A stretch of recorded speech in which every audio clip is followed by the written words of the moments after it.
बागेश्वर धाम, यह नाम कानों में पड़ते ही हमारे सामने आते हैं धीरेन्द्र कृष्ण शास्त्री जी, जो कि अर्जी लगाकर भक्तों की समस्याओं का निवारण करते हैं।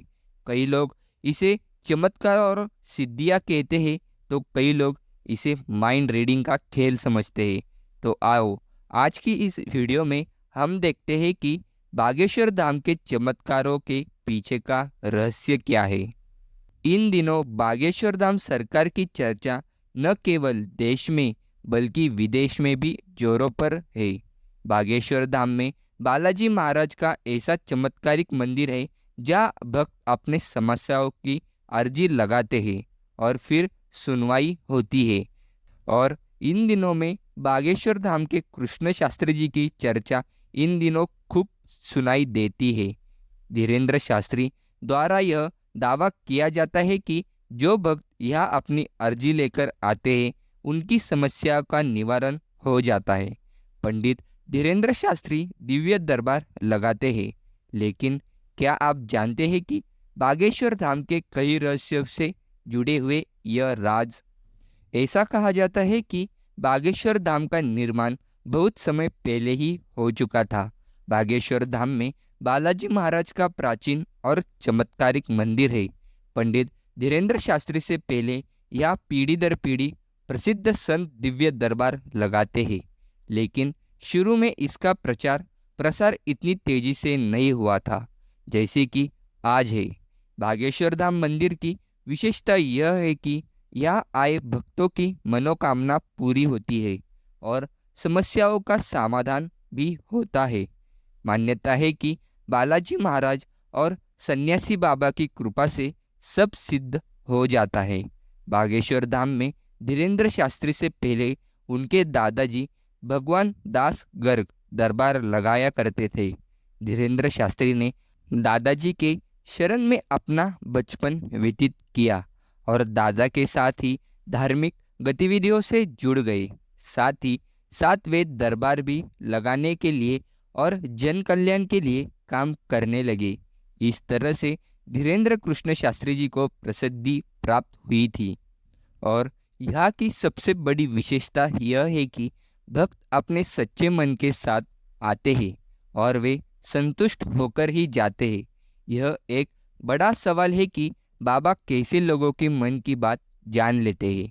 दरअसल पंडित धीरेन्द्र शास्त्री जी विद्या से लोगों की समस्याओं का निवारण करते हैं। दरअसल उस विद्या को कर्ण पिशाचनी कहते हैं। ये सिद्धि उसी प्रकार है जिस प्रकार बागेश्वर धाम के पंडित धीरेन्द्र शास्त्री किसी व्यक्ति के सामने आते ही उसके बारे में जानकारी देना शुरू कर देते हैं। उसका नाम, उसके परिजनों का नाम, वो क्या करते हैं और यहाँ तक कि वो किस लिए आए हैं, ये तक बता दिया जाता है कि और इस चमत्कार को देखकर लोग हैरान हो जाते हैं। कहते हैं कि जो कर्ण पिशाचिनी को सिद्ध कर लेता है वह सामने बैठे इंसान के अंतर्मन के अतीत को बता देता है। माना जाता है कि कर्ण पिशाचिनी सिद्धि वो तंत्र विद्या है जिसमें हर सवाल का जवाब एक अलौकिक ताकत कान में आकर बता दी जाती है और ये जवाब सिर्फ उसी को सुनाई देता है जिसके पास ये विद्या होती है।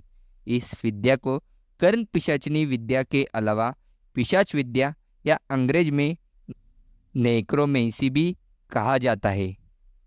बालाजी महाराज के बागेश्वर धाम में मंगलवार के दिन भक्त अर्जी लगाने के लिए पहुंचते हैं, इसलिए यहाँ मंगलवार के दिन भक्तों की भारी भीड़ होती है। यह अर्जी लगाने की प्रक्रिया बहुत आसान है। आपको एक पर्ची पर अपनी समस्या लिख देती है।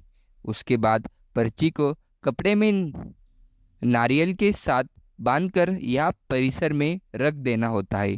परिसर में आपको लाल, पीला और काले रंग के कपड़े में बंधे हुए नारियल मिलेंगे। इसका कारण यह है कि अर्जी सामान्य होने पर लाल कपड़े में नारियल बांध दिए जाते हैं। शादी विवाह से जुड़ी अर्जी होने पर पीले रंग के कपड़े में यह बांध दिया जाता है। और अगर प्रेत बाधाओं से जुड़ी अर्जी हो तो नारियल को काले रंग के कपड़े में बांध दिया जाता है।